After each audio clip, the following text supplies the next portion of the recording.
गुणवत्ता मूल्यांकन से परिचय।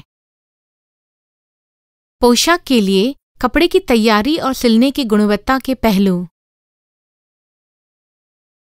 पोशाक बनाने में अच्छी गुणवत्ता को सुनिश्चित करने के लिए यह जरूरी है कि पता लगाएं कि क्या अच्छा किया है और क्या नहीं, और फिर जानें कि कैसे उसे सुधारा जाए।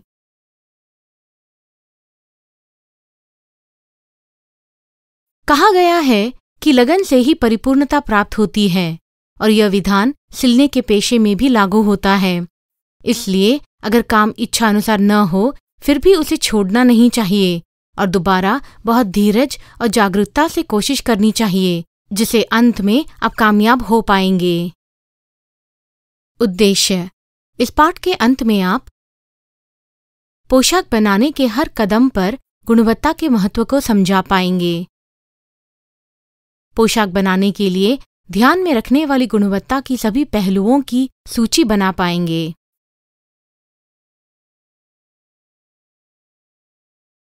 एक पोशाक बनाने के लिए हर एक कदम को सफाई और स्पष्टता से करना बहुत जरूरी है। तभी तैयार हुआ पोशाक काम के लायक और पैसे के लायक होगा।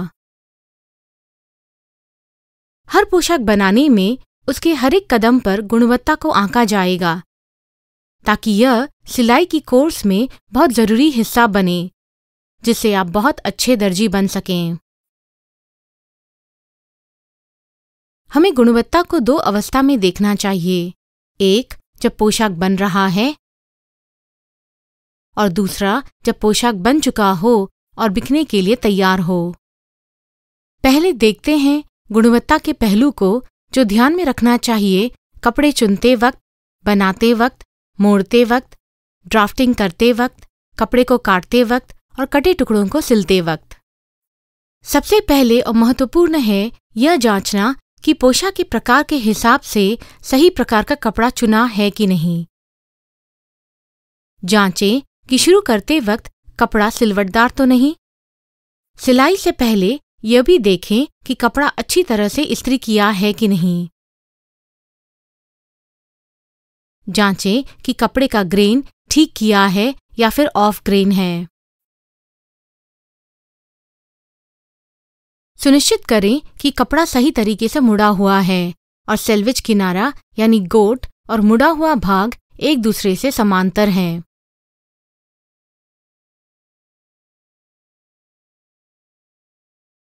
ड्राफ्टिंग करते समय देखें कि रेखाएं सीधी हैं, खासकर लंबी रेखाएं। जांचें कि जब जरूरत हो रेखाएं एक दूसरे से समकोण में बनी हैं। ध्यान दें कि ड्राफ्टिंग के समय रेखाएं और निशानियां एक दूसरे से जुड़ी हैं। जांचें कि घुमावदार लकीरें सरलता से बनाए गए हैं और जहां जरूरत हो वहां पर शुरुआत और अंत में समकोण में हैं। जब ड्राफ्ट किए हुए टुकड़ों को काटते हैं, ध्यान रहे कि कटाव ड्राफ्ट किए गए रेखा पर ही है।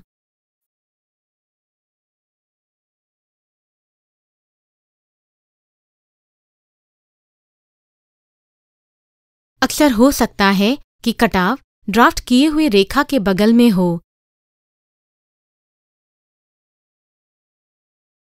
या टेढ़ी हो,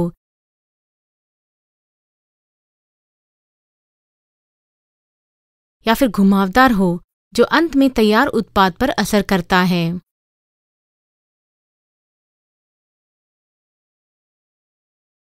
जब मोड़ों को काटते हैं, पक्का कर लें कि कटाव सही मोड़े हुए किनारे पर हैं।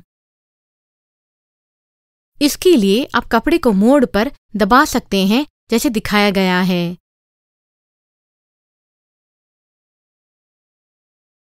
फिर एक हाथ मोड़ के पास रखें और दूसरे हाथ से मोड़ के साथ साथ काटें, और हाथ को भी हटाते रहिए कैंची की चलन के हिसाब से। इससे यह पक्का हो जाता है कि कपड़े को कस के पकड़ रखा है।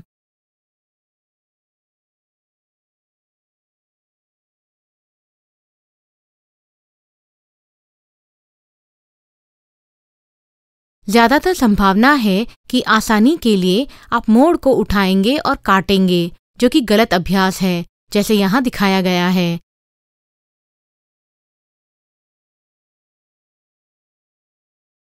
जैसे कि आप यहाँ देख सकते हैं कि कटाव मोड़ पर नहीं है।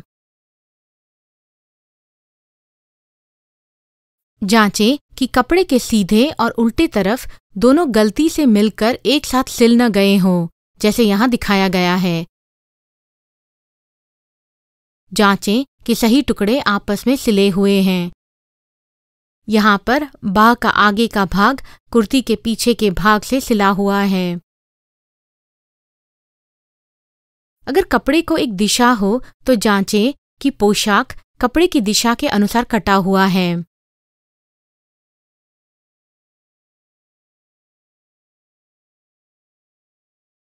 पक्का कर लें कि सिलाई करते समय सही माप का सीम अंतर है, जैसे सोच रखा था।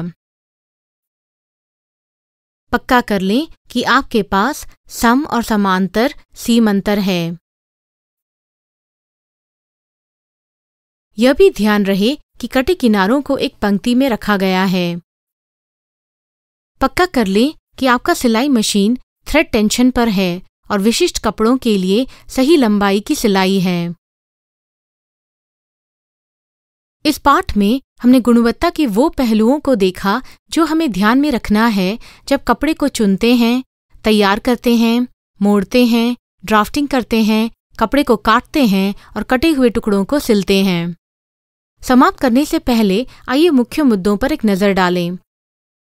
कपड़े की तैयारी और सिलाई की प्रक्रिया में ध्यान देने वाली गुणवत्ता के पहलू हैं। पोशाक के हिसाब से सही कपड़े को चुनिए। शुरू करने से पहले कपड़े को सही तरीके से इस्त्री कीजिए। जब ड्राफ्ट किए हुए टुकड़ों को काटते हैं, पक्का करें कि ड्राफ्ट की हुई रेखा पर ही कटाव है। जब मोड़ को काट रहे हैं तो पक्का कर लें कि कटाव मुड़े हुए किनारे पर ही है। सिलाई करते समय सही मात्रा में सीम अंतर का नाप लें और सीम अंतर सम और समांतर हो। पक्का कर लें कि आपका सिलाई मशीन थ्रेड टेंशन पर है और विशिष्ट कपड़ों के लिए सही लंबाई की सिलाई है। इसके साथ हम इस पाठ के अंत में आ चुके हैं।